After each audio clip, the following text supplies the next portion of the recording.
In this video, we're going to talk about finding the derivative of an inverse function.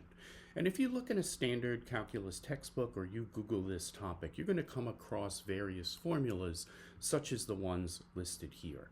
Folks, if you can look at this dizzying array of complicated formulas and not fall out of your chair with vertigo, then you are able to take a punch from Mike Tyson in his prime. Look at these formulas. They're ridiculous, staggering. Folks, I'm going to take a bomb to all these formulas, and I'm going to show you how to find the derivative of an inverse function in an efficient, systematic fashion. When we discuss inverse functions, we have to remember that the original function has to pass the horizontal line test. So here, when you're dealing with sine of x, you could see that it fails the horizontal line test miserably. As a result, when we talk about the inverse of the sine of x, we limit its domain from negative pi over 2 to pi over 2, and we only entertain this section of the graph where it is clear that it does pass the horizontal line test. One thing to note is that this section of the graph is always increasing. Mathematicians could have chosen a different section of the graph, for example, from pi over 2 to 3 pi over 2 that is always decreasing. But the important thing to remember is when you're dealing with a graph and dealing with taking the inverse, the graph has to only be increasing over its domain or alternatively always decreasing. It can't be both. If it's doing both, it will fail the horizontal line test. So here, to take the inverse of this portion of the graph, we're going to use the line y equals x, and we're going to reflect this over the line y equals x and end up with something like this. And of course, we're going to switch the x and the y axis, and this will be your inverse sine graph. Now, this inverse sine graph is a function because it passes the vertical line test. We have here the graph of y equals x squared. And notice, folks, I have eliminated, I've erased this portion of the graph. We eliminated this portion of its domain because otherwise it would fail the horizontal line test. So I'm going to go ahead and re-erase that, and we're only going to focus on the domain where x is greater than or equal to 0. When we do that and we take the inverse, recall the inverse is a reflection over the line y equals x, we get a graph such as the one shown here. Now, I'm not going to give you this function because to do this process, we don't need it. Now, I want you to focus on these 2 points right here. Okay. Here on the inverse graph, this is going to be 4, 2. And on the original function, this is going to be 2, 4. Now, I refer to these as sister points or corresponding points. They go together. Look at this. This is a reflection of that over y equals x. So it's important to realize that these are corresponding points. They go together. Look at this. If this is your input on this point, on the inverse, it's the output on the original graph, and vice versa. The output on the inverse graph is the input on the original graph. Now we're going to use this relationship.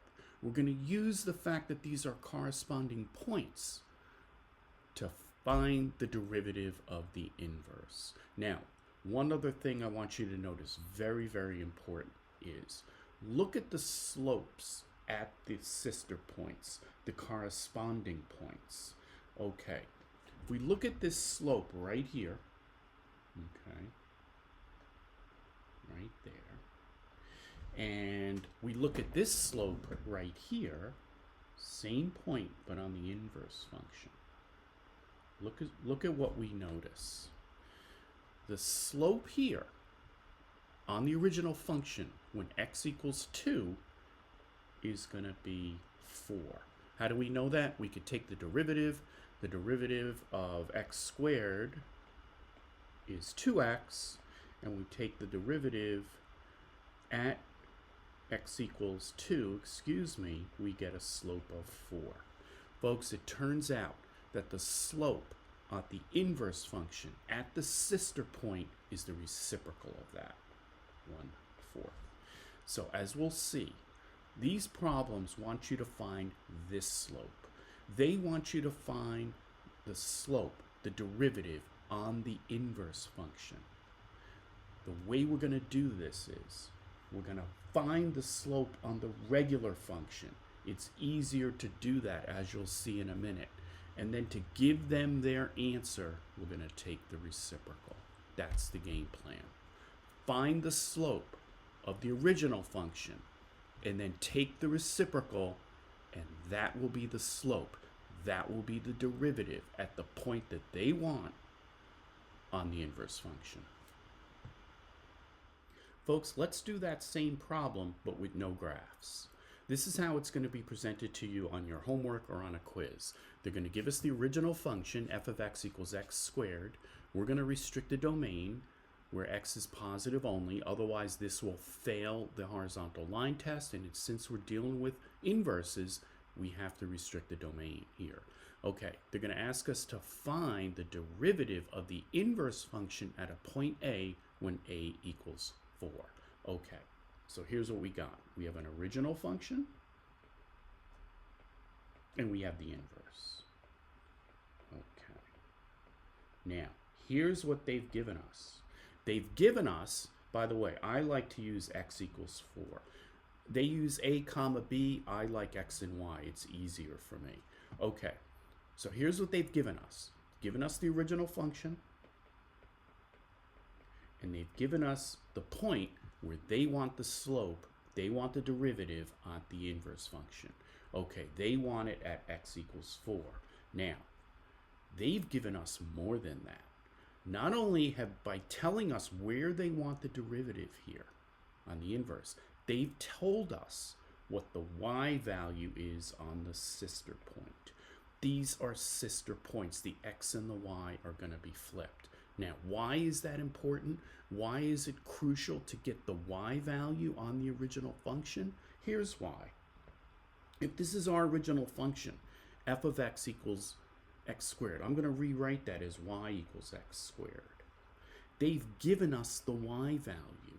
So now we have 4 equals x squared. We could solve for x and get the x value. And you're going to see why that's important in a moment. We're going to take the square root of both sides. We're going to get x equals plus or minus 2. And we're going to eliminate minus 2 because it's not part of the domain. Now we have the x value on the original function. We'll put it here on the inverse function. We have our sister points. Now, why was it so crucial to get the x value on the original function? Here's why. Once we have the x value on the original function, we can get the slope at that sister point, one of the sister points. Okay, how do we do that? We know how to do that. We take the derivative and then we plug in the x value. So if we take f prime of x is going to equal 2x, we want to find the derivative, the slope, when x equals 2. So we're going to get a slope of 4. Why is that crucial? Once we have the slope on the original function, the ball game is over. Because if we have the slope of the original function, we have the slope of the inverse by simply taking the reciprocal. The whole key is to get the slope of the original function, and to get the slope of the original function, we need that x value. That's the whole key to the process. In our next example, we are given that f of x equals 5 minus 2x cubed. We are asked to find the derivative of the inverse function when a equals 21. Now, folks, notice our domain is not restricted here. That's because this original graph passes the horizontal line test. Let me show it to you on Desmos. Here it is. 5 minus x cubed passes the horizontal line test. Now, the reason why it passes the horizontal line test is because it's always decreasing. If a graph is always decreasing or if it is always increasing over its domain, you do not need to restrict a domain when you're finding inverse functions. Now, suppose you don't have access to a graphing calculator, or right offhand, you don't know what this looks like intuitively. Well, what you can do is take the derivative of the original function. And when we do that, when we take f prime of x, we're going to get negative 6x squared. Now, look at the derivative function. The derivative function is always negative. How do we know? Because this is always going to be positive, and when you multiply it by a positive number by a negative, the derivative is always negative. So if the derivative is always negative, then the graph is always decreasing. This function will always have a negative slope because the derivative is always negative. Okay, now that we realize we don't have to restrict the domain, let's go ahead and get to the problem. We'll keep that derivative because we're going to use it. All right, first thing we need to do is recognize that all we have at this point is we have that they want the derivative when a equals 21. Again, I like to use x equals 21. It's easier for me. So here's what we know.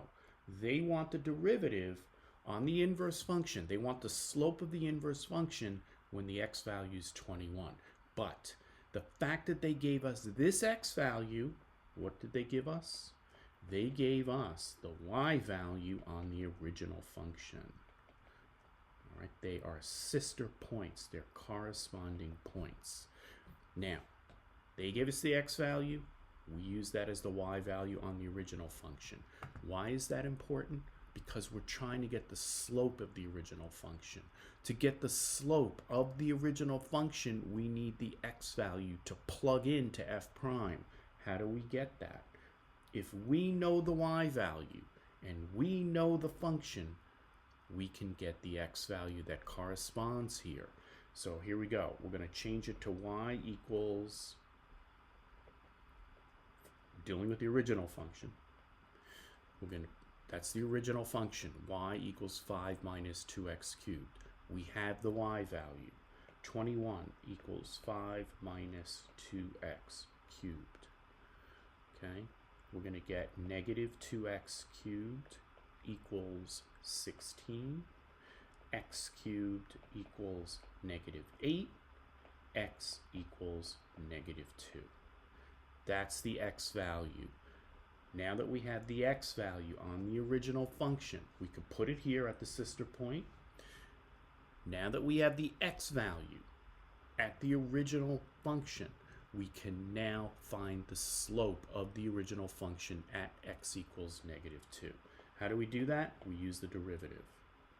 All right, we got the derivative already. So we're going to do f prime of negative 2. And when we do f prime of negative 2, we're going to get negative 6 times negative 2 squared. Because of PEMDAS, we're going to do this first. This is going to be negative 6 times positive 4. And the final slope at the original function is going to be negative 24. Now that we have the slope of the original function at one of the sister points, the sister point on the original function, the ball game is over because we have the slope on the corresponding point by taking the reciprocal. That's your final answer.